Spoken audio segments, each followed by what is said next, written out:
Well, we're just driving down to the border area between Turkey and Syria. It's about half an hour's drive from where we are now. There are two reasons why we're going there. The first is that there's been a big build-up of Turkish military forces, and that's partly due to the fact that it's joined the fight against ISIS militants across in Syria and also Iraq, but also because the ceasefire that had existed between Turkey and Kurdish separatists, these are militants who are looking for greater autonomy, has essentially broken down. So that's partly why there's been a build-up of military forces, but we're going down there to have a look and see exactly what it's like.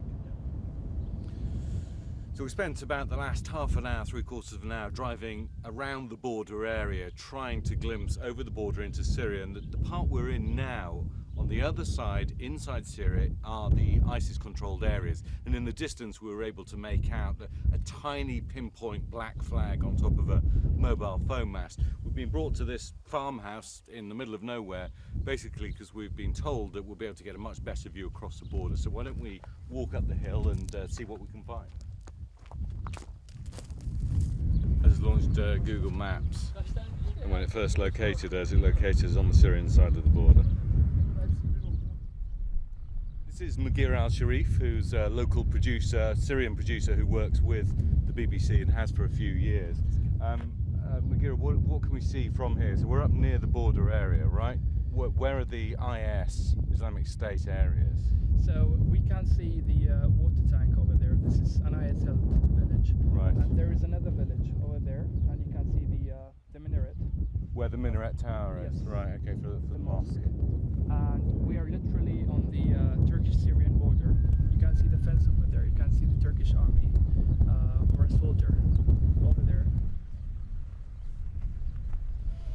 Right, so we're back at the van. We're going to go to another location now and just see if we can see anything a bit more clearly and see any evidence at all, really, of Turkish military presence. Although, interestingly, what you can see there is kind of building military roads, grading the roads. There's some sense of work going on there, but certainly no frenzied activity.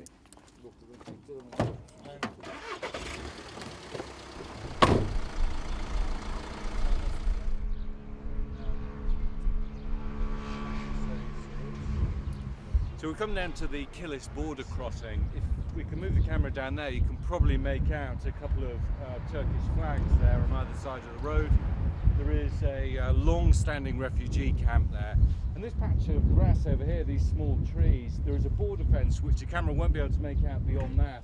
And people used to cross freely over there. In fact, there were a couple of times where we also, as journalists, crossed through this area. But I've just been told by Magir, our local producer, that a couple of people who tried to cross there recently in the last 2 weeks, were shot by the local gendarmerie, and the message has gone out to people, and so therefore people have stopped crossing this area. The border is much tighter than it ever was before.